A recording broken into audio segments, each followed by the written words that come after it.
Halo Bapak Ibu, jumpa lagi dengan konten trading saya Hadi Arianto dari The Trusty Traders. Apa kabar Bapak Ibu? Salam sehat, salam profit. Bapak Ibu, kesempatan ini mari kita bahas tentang gelombang pasang di pasar derivatif, peluang atau jerat.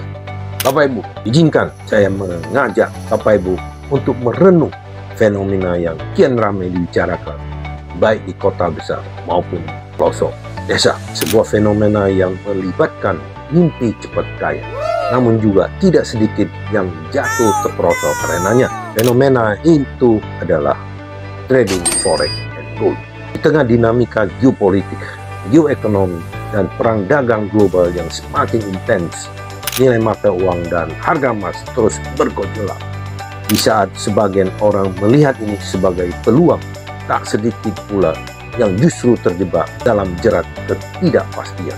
Mari kita bahas tentang forex and gold, peluang atau jerat. Bapak Ibu, di satu sisi trading forex dan gold menawarkan keuntungan besar dengan modal relatif kecil. Di balik laptop pula, dari sebuah desa kecil sekalipun, seorang dapat mengakses pasar global yang penuh peluang. Inilah magnet yang membuat masyarakat akar rumput tergiur, karena seolah-olah ada harapan untuk keluar dari himpitan ekonomi.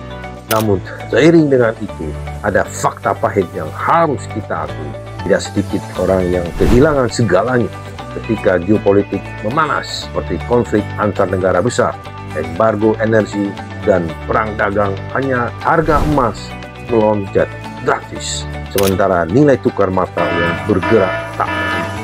Para trader kecil seringkali tak mampu mengantisipasi perubahan besar ini dan akhirnya terkena margin call. Bukan hanya itu saja Bapak Ibu, muncul pula fenomena broker ilegal yang memanfaatkan ketidaktahuan masyarakat. Mereka menjanjikan keuntungan besar, tapi ketika kerugian datang, para korban hanya bisa meratap tanpa tahu kemana harus mengadu. Mari kita singgung masalah ironi di tengah akar rumput. Di sebuah desa kecil Bapak Ibu, saya pernah bertemu dengan seorang petani yang mulai tertarik pada trading emas setelah mendengar cerita sukses dari internet. Dengan menjual sebagian ternaknya, ia mulai trading. Awalnya keuntungan kecil membuatnya merasa yakin.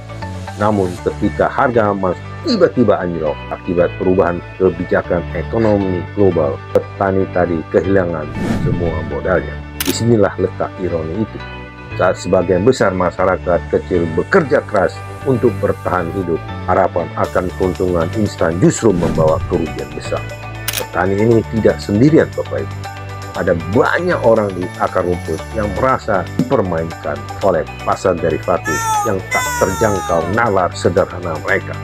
Mari kita bahas tentang menyikapi realita, bijak dalam bertindak. Trading forex and gold tidaklah salah Bapak Ibu. Ini adalah instrumen keuangan yang sah dan bisa mendatangkan keuntungan. Namun ada syarat-syarat penting yang sering diabaikan. Pengetahuan dan keterampilannya cukup, serta manajemen resiko yang bijak. Pemerintah perlu lebih tegas dalam mengawasi peredaran broker ilegal dan memberikan edukasi finansial yang lebih masif. Masyarakat perlu diberikan pemahaman mendasar bahwa pasar derivatif bukanlah jalan pintas menuju kekayaan. Bagi kita semua Bapak Ibu, bijaklah dalam melihat peluang dan resiko. Jangan mudah terpesona dengan kisah sukses tanpa memahami perjuangan panjang di balik.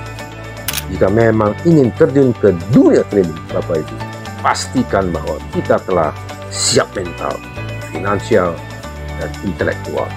Jangan biarkan gelombang besar pasar derivatif menenggelamkan kita tanpa perhitungan yang matang. Mari kita bahas tentang menjaga harapan tetap nyala. Di tengah gelombang pasang ini, kita harus tetap teguh dan bijaksana. Jadikan ilmu sebagai pelindung. Jangan biarkan emosi menguasai keputusan kita. Karena pada akhirnya, baik peluang maupun jerat itu ada di tangan kita sendiri. Tergantung pada seberapa siap kita dalam memahami dan mengelolanya. Semoga kita semua dapat menjadi pribadi yang bijak dalam melihat setiap peluang dan waspada terhadap setiap jerat. Terima kasih. Semoga tercerahkan.